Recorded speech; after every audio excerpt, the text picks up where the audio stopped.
दोस्तों नमस्कार। Legal guide hub channel में आप सभी का बहुत बहुत स्वागत है। आज की इस वीडियो में हम बात करने वाले हैं एमपी एडीपीओ वैकेंसी 2025 यानी असिस्टेंट डिस्ट्रिक्ट प्रोसिक्यूशंस ऑफिसर परीक्षा के बारे में।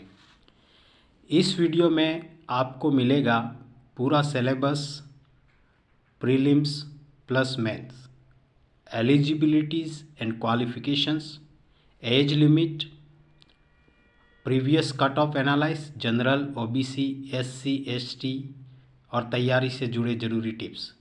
तो वीडियो को पूरा जरूर देखें।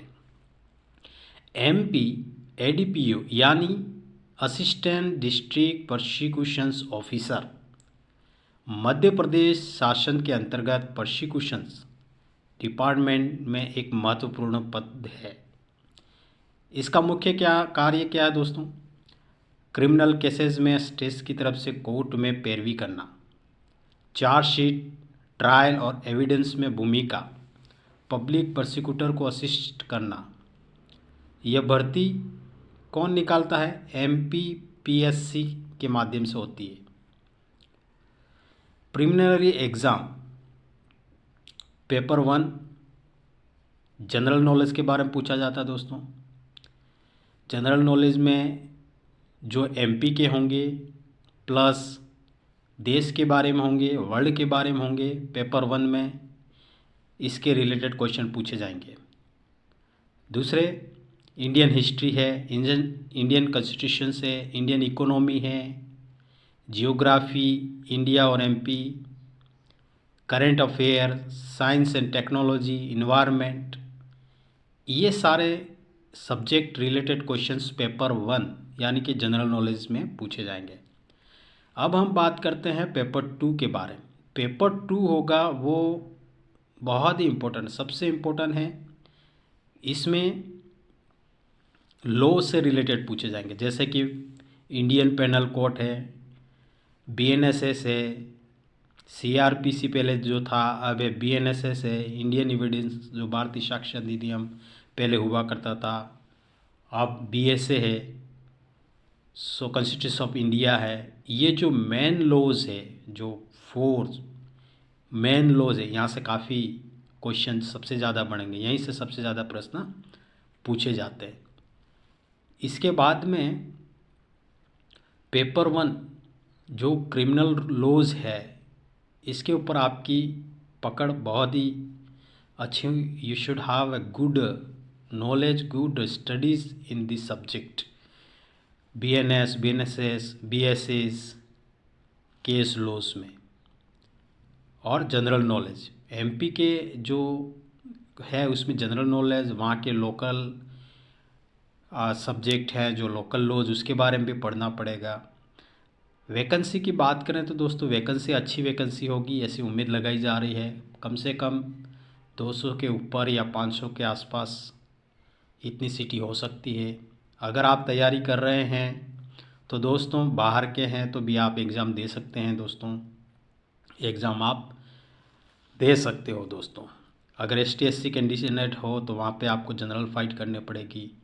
और इसका एग्ज़ाम जो होगा दोस्तों, एग्ज़ाम कब होगा ये सवाल सबका है। एग्ज़ाम होगा दोस्तों अक्टूबर नवंबर। ऑफिशियल नोटिफिकेशन अभी आया नहीं है, और ऑफिशियल नोटिफिकेशन जैसे ही आएगा तो सबसे पहले हम आपको इस YouTube चैनल के माध्यम से पहुंचा देंगे। अगर आप चैनल पर नए हैं दोस्तों तो चैनल को आप सब्सक्राइब कर लीजिए, लाइक और शेयर कर दीजिए। अगर आप हमसे जुड़ना चाहते हैं तो आप टेलीग्राम चैनल ज्वाइन कर लीजिए, लिंक हम डिस्क्रिप्शन में आपको दे देंगे।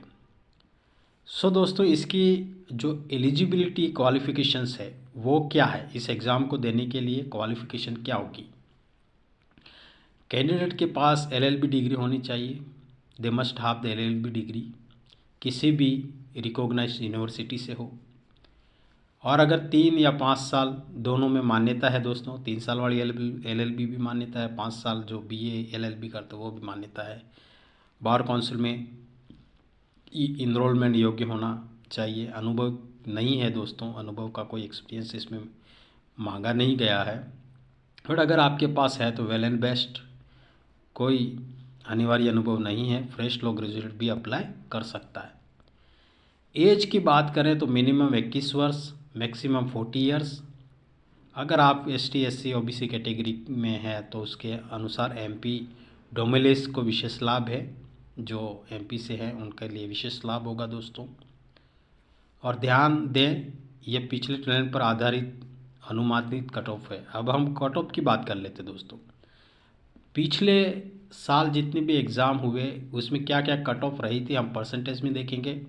जनरल के लिए 40 to 50% रहा था, OBC के लिए 35 से 45% रहा, SC के लिए 30 to 40 और ST के लिए भी 30 to 40 ये कट ऑफ थी। कभी भी दोस्तों अगर हम एग्ज़ाम की तैयारी करते हैं तो हमें पिछले इतिहास को देखकर वर्तमान में फ्यूचर की तैयारी की जाती है दोस्तों। तो कभी भी पिछले प्रीवियस पेपर हमें देखनी चाहिए। We should read the previous paper and learn from it how what kind of the questions come and practice it and prepare it।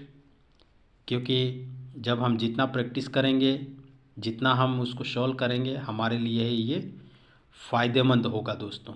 इसलिए अपनी जो BNS है, जो BNS है, BSA है, इंडियन कॉन्स्टिट्यूशन है, IPC, CRPC, एविडेंस एक्ट है, bare act है, MCQ दोनों पढ़ें। केस लो ज़रूर याद रखें। प्रीलिम्स के बाद तुरंत मेन की भी तैयारी करें। सो दोस्तों कंक्लूज़न में बस यही है कि दोस्तों अगर आप जुडिशरी या प्रोसिक्यूशन सर्विस से में आना चाहते हैं तो MP ADPO एक बेहतरीन अवसर है। अभी फ़िलहाल आप इसके लिए ट्राई कर सकते हैं। जैसे ही आप एग्ज़ाम फॉर्म भरने का विंडो ओपन होता है तो फॉर्म भरिए। अगर आपको यह वीडियो उपयोगी लगी हो तो लाइक, चैनल को सब्सक्राइब करें और कमेंट करें कि आप क्या जानना चाहते हो, आपको रिलेटेड और कुछ वीडियोस लीगल गाइड हब पर हम आपको देंगे। लीगल गाइड हब पर हम आपको देंगे law exam guidance, court practice, legal awareness दोस्तों, और एडवोकेट की प्रैक्टिकल टिप्स देंगे दोस्तों।